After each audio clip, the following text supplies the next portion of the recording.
Beans, I do a lot of conspiracies on this channel. Like, a lot of conspiracies. And most of them are my own creation, and they're just crazy speculation, but every once in a while, I come across a conspiracy that is just mind-blowing. That is so good that I just can't even comprehend it. Stuff that I could never think of on my own. So I want to give a huge shout out to my friend Azabeth, who's been sending me these amazing emails and conspiracies for the longest time, for this amazing conspiracy that is definitely her biggest one yet, that is well worthy of an entire video to it. So let's get right into it.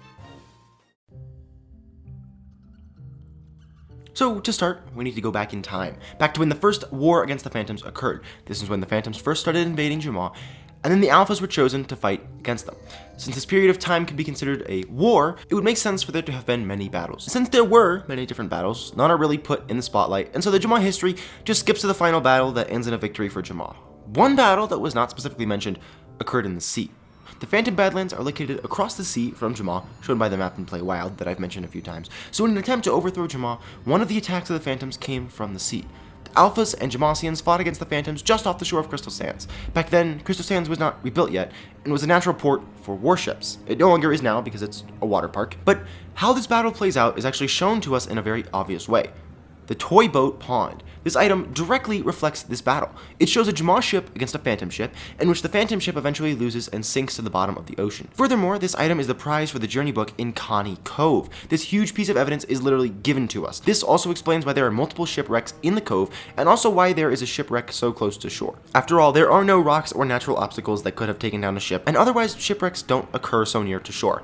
This is another reason why the shipwreck suggests that a battle took place there. So now, why aren't there any warships left in Jamaa? Well, as shown in the Toy Boat Pond, the Jamaasians also had to deal with a lot of damage, and as far as we know, the other shipwreck shown in the background of Kani Cove could very well just be a Jamaa ship, or the sunken ship Den could also be a Jamaa ship. As we have seen throughout the adventures and the entire game itself, we are pretty much evenly matched against the Phantoms. We usually get the upper hand, but they have put up a good fight, and we aren't close to getting rid of them yet. This suggests that the ocean battle was too great of a loss to both sides. Even though we won the battle, it just wasn't worth it to fight this way again. This would explain why we have never seen any warships in Jamaa, and also why we haven't had to deal with any Phantom attacks from the sea. Yet. But maybe, just maybe, that's where the messages in a bottle are taking us. So that marked the end to Jamaa's warships, but there have also been other boats known in Jamaa. For example, the Blue Heron and the boats from River Race. These both sailed along the same river, the river that starts at the top left corner of the map and ends at the bottom of Jamaa Township. River Race clearly does this because the boat from this is seen at the bottom of Jamaa Township.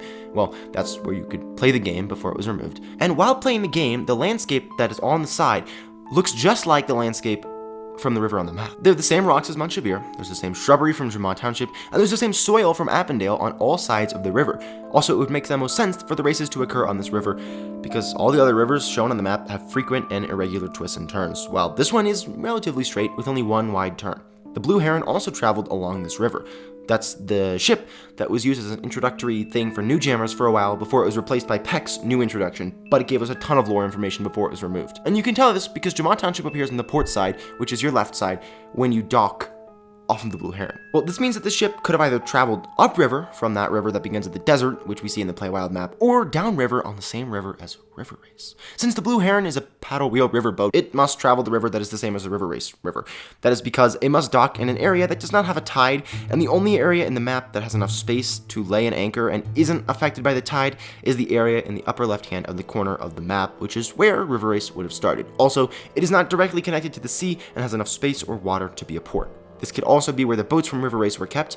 There is still one in Jamaa Township, but since there are multiple in the game, there would have had to be multiple boats kept somewhere. Also, even though these ships occur on the same river, they don't collide because they have never overlapped. This is because River Race was removed from the game 2 years before the Blue Heron was even introduced. And who knows, if this conspiracy was real and Animal Jam was really paying that close of attention to the lore, it's possible that they removed River Race because they thought it wouldn't make sense with the lore, because the boats from River Race would be going upstream while the Blue Heron would be going downstream, and you would crash because there are a lot of people joining every single day. That's a lot of Blue Herons.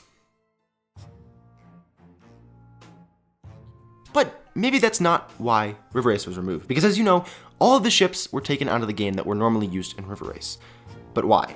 Well, we'll get back to them in a minute. First, I'm going to explain another question. How can you go from Mount Shiveer to Crystal Sands? Okay, this seems like a totally unrelated theory, but I promise it has a lot to do with these ships and why River Race was removed.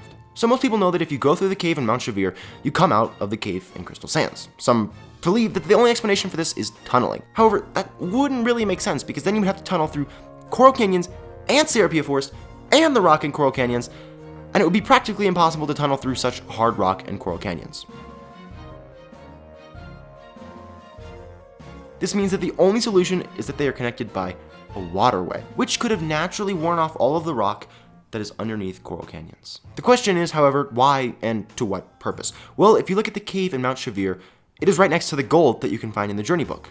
This leads me to believe that the cave is actually a mine with gold and other valuable gems, right? The cave in Crystal Sands, on the other hand, is actually man-made. We know this because in the old Crystal Sands, that cave didn't exist. So that means that when the land was rebuilt, the cave was built and added. So the mine actually goes down deep into Mount Shiveer and leads into a river. This river is then used to transport the gems to Crystal Sands because the man-made cave was built also to lead to the river and create a natural port in the back of Crystal Sands, the most natural and logical place to make a port. And all of the gems had to be transported by some sort of boats, but which boats? That's right, boys, the boats from River Race. This would explain exactly why River Race was taken out of the game, but was never removed as an item. And also, there's some sort of symbolism hinting at this in Overflow. Now, Azabeth didn't touch on this, but I do believe that Overflow is sort of this microcosm of this whole trade, of you have to build these tunnels through like the sand and the rock to transport gems to the end. And when you do that, you get paid in gems the farther you go.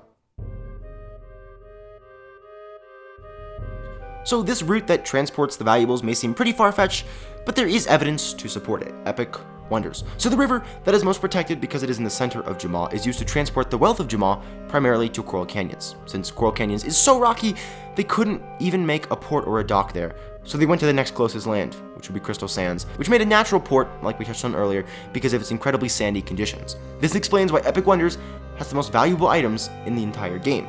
It even sells gold bricks.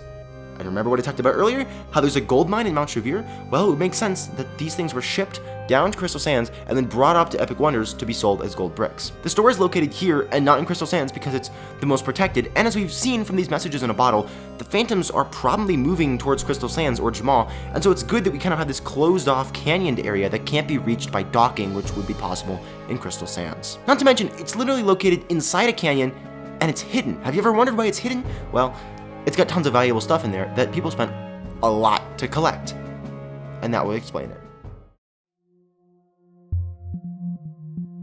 And now a few more questions for you guys. So far all of this has gone to explain how all of these things are connected, but what happened to the Blue Heron ship? The ship was not used to transport the gold like the other boats, so what happened to it? Or the more important question, what happened to the Alpha? Not only was the Blue Heron removed, but the new introduction to the game is done by Peck. So if something had happened to just the boat, then Liza would still be given the introduction instead of Peck. But nowadays, Peck's giving that introduction. Well, on the Daily Explorer's description of Liza, it says that she has always been an explorer and a traveler. And after the last major battle with the Phantoms, the rest of the Alphas set out to track these mysterious invaders back to their point of origin to learn more about them. Liza stayed behind, however, both to safeguard our home against further attacks and to help the thousands of animals arriving here every day find their way around Jamaa. The animals gathered for a last stand. And then the Alphas appeared, a group of extraordinary animals from a faraway land. I stayed to protect Jamaa while the other Alphas tracked the fleeing Phantoms. You see, Liza was an explorer, but was the only Alpha to always stay behind. So what if she took the Blue Heron, or basically stole it, for some sort of exploration? It's unknown, but would explain why there was not only a need for a new introduction, but also a new Alpha to do it. So anyways, Beans, thank you so much for listening to this entire conspiracy. This is absolutely crazy stuff, and I thought this was crazy talk when I first read it, but after reading it a few times, it really, once it sinks in, it really starts to make sense, and I think it's very cool. And even if Animal Jim didn't plan it this way, it's very cool how it all turned out. So anyways, Beans, thank you so much for watching, and I'll see you in my next video. Bye!